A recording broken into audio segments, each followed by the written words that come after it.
Priscilla Shirer stars in the new film The Forge, opening August 23rd. Thank you so much for your time today. Thanks for having me. Good to see you. Great to see you as well, too. Priscilla, tell us a little bit about the character of Cynthia. She's a single mom with concern for her son and his path. A little bit about the character and a little bit about the premise of the film. Absolutely. Well, the film is about a mom in this stage with her son where she's raised him. She's done the best that she can, but he's now exiting boyhood, entering into manhood, and she realizes she really does need another brother to step in and hand her son his man card. And so, that stage where your kids are becoming adult and it's a little more hands off, but she realized she still has a part to play in really just praying and asking God to send some surrogate dads and uncles into his life to help form him and challenge him in regards to things like character and responsibility. And so you get to see that transition happen in young Isaiah's life, and it's a beautiful story on film. I mean, especially with religious or spiritual films, it's often geared towards an adult, someone later in life, something with family, with a career, something going on in their life. And I love that it's part of a teen's life that they get to see themselves in a film like this, as well too. Absolutely. It's critical on both sides, that from the 19-year-old side, but also from the side of the CEO of that company who actually sees that as a grown man, his responsibility is not only the business, but the people that work at his business. How is his life supposed to be impacting them and connecting with theirs on a deeper level? Especially with some of the work that I'm involved in, there's a lot of mentorship programs. And you think about those kids at that age, and sometimes you're like, let them kind of experience life. But then also, everybody needs a mentor. And maybe, those adults really stepping up. Absolutely. When I look back on that phase in my life, 19, 20 years old, man, if there hadn't been some older, wiser women that placed value on me by just listening to me or offering me a bit of wisdom or encouragement through their example, but also through the things they said to me, I really don't even know where I would be. So you're right, mentorship is critical for young people. Talk a little bit about maybe the steps that you would like to see in an ideal world, as families are going to see this film, as far as maybe the conversations they have with their young, daughters and sons, afterwards, on how they can best support them. Because it's not just a film. I think it's also a call to action.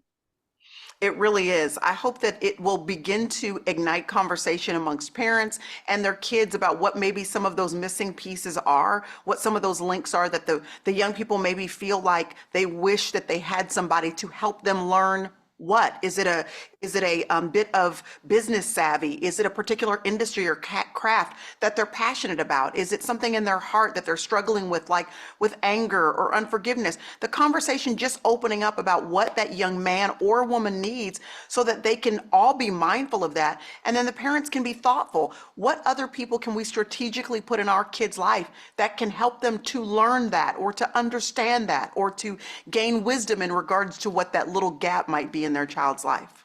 Oh, exactly. And obviously, the older I get, I fall less into relating with the younger 19-year-old and more of the parent role. But you get to really see of like, what did you need at that age? And sometimes it's just, hey, I'm here for you whenever you need it. Or here's, a guide, or come hang out, or here is something that is going to let you know that you're not alone. And I think that's a thing that especially so many of our young people kind of face, that they're not alone, that people are out there for them.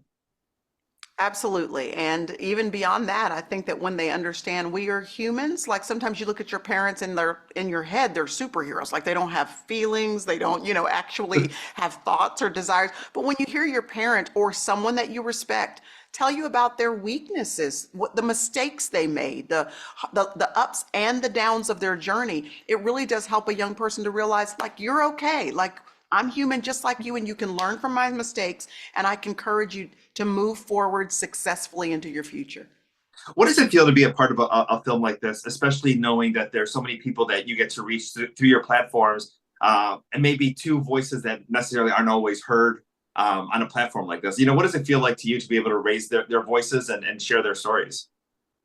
Man, I feel so grateful. I can't believe that the Lord has allowed me to be a part of film as just a part of the ministry, the purpose that He has entrusted to me. Never in a million years would you have told me that I would have been a part of movies and purpose-driven living, that those two things would interject and that I'd get to be a part of that. So I feel incredibly grateful for great storytellers like the Kendrick Brothers and for their including me in this project. Tell me a little bit about the conversation between the Kendrick brothers, between you, between Aspen. on creating the dynamics of these characters and bringing those words to the screen. Well, I've appreciated so much that even as the Kendrick brothers were in the writing process, they did call and ask some questions, just some things that they wanted to try to be sensitive regarding culturally. This is an African American family, African American experience. And so they asked us a lot of questions about what that dynamic looks like from our perspective, having grown up in that cultural expression. So they're very collaborative in their processes, both in their writing, but then also when we're filming. Priscilla, as a mother of three boys, by the way, I have three sons that are about the same age as Isaiah in the film. They asked me, what would you say to your son in this situation? And what's the tone with which you would say it? So I appreciate that they let me bring all of my, the reality of how I would talk to my big old boys in my house. They let me bring that into the filming process. And hopefully that translates as real to the people that are sitting on the other side of the screen. Well, I love that we're going to get that authentic part of the script as well too from your viewpoint. Priscilla, thank you so much for your time today. The Forge coming to us in theaters on August 23rd. Thank you, Rudy.